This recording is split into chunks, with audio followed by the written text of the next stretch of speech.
क्या भारत अब एआई की दुनिया में दुनिया के बड़े देशों को चैलेंज करने की तैयारी कर रहा है? क्योंकि रिलायंस और मेटा ने मिलकर गुजरात के जामनगर में एक विशाल एआई डेटा सेंटर बनाने का ऐलान किया है। और इसे सिर्फ एक डेटा सेंटर नहीं बल्कि भारत के एआई फ्यूचर की बड़ी नींव माना जा रहा है। Hi everyone, you're watching NBT Tech on the Go. I'm your host Mohini Singh. तो चलिए वीडियो शुरू करते हैं। रिलायंस इंडस्ट्रीज और मेटा ने एक नई स्ट्रैटेजिक पार्टनरशिप का ऐलान किया है। इसके तहत गुजरात के जामनगर में एआई एनेबल्ड डेटा सेंटर बनाया जाएगा। ये मेटा का भारत में पहला डेडिकेटेड एआई डेटा सेंटर होगा। खास बात यह है कि इसे रिलायंस तैयार करेगी और मेटा इसकी कैपेसिटी लीज करेगी। इस डेटा सेंटर की शुरुआती कैपेसिटी 168 मेगावाट होगी, लेकिन फ्यूचर में इसे और भी बड़ा बनाया जा सकता है। रिलायंस का कहना है कि ये फैसिलिटी अगले 2 साल में तैयार हो जाएगी। अब सवाल यह है कि आखिर एआई डेटा सेंटर इतना इम्पोर्टेंट क्यों है? दरअसल एआई मॉडल्स को ट्रेन करने और चलाने के लिए भारी कंप्यूटिंग पावर की जरूरत होती है। Chatbots, AI assistant, image generation tools और बड़े लैंग्वेज मॉडल्स के पीछे हजारों पावरफुल सर्वर्स काम करते हैं। यही काम ऐसे डेटा सेंटर्स करते हैं। मेटा के लिए ये कदम इसलिए भी अहम है क्योंकि भारत उसके सबसे बड़े मार्केट्स में से एक है।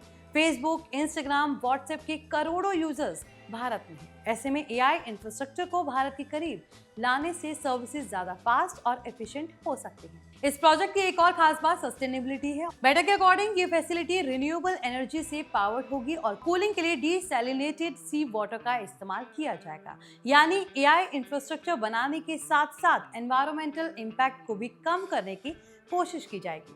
दरअसल रिलायंस पिछले कुछ समय से एआई इंफ्रास्ट्रक्चर पर काफी तेजी से काम कर रही है। कंपनी पहले ही जामनगर में multi gigawatt AI ready data centres बनाने की योजना पर काम कर रही है। मुकेश अंबानी कई बार कह चुके हैं कि उनका लक्ष्य भारत को एआई के क्षेत्र में वैश्विक स्तर पर मजबूत बनाना है। रिलायंस और मेटा की साझेदारी नई नहीं है। साल 2020 में मेटा ने जियो प्लेटफॉर्म्स में $5.7 बिलियन का निवेश किया था। इसके बाद दोनों कंपनियां कनेक्टिविटी, कॉमर्स और एआई सॉल्यूशंस पर साथ काम करती रही हैं। और डेटा सेंटर प्रोजेक्ट के साथ ये पार्टनरशिप एक नए स्तर पर पहुंच गई है। कुछ रिपोर्ट्स के अकॉर्डिंग रिलायंस और मेटा पहले से ही लामा बेस्ड प्लेटफॉर्म और एंटरप्राइज सॉल्यूशंस पर काम कर रहे हैं। यानी आने वाले समय में भारतीय बिजनेसेस को एआई बेस्ड नए टूल्स और सर्विसेज देखने को मिल सकते हैं। एक्सपर्ट्स का मानना है कि भारत का डेटा सेंटर मार्केट तेजी से बढ़ रहा है।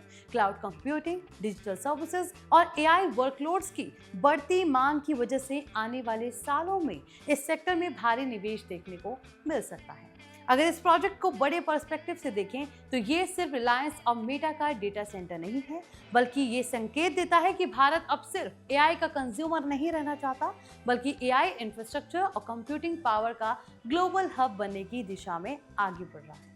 तो कुल मिलाकर जामनगर में बनने वाला ये एआई डेटा सेंटर भारत के टेक लैंडस्केप के लिए एक बड़ा कदम साबित हो सकता है।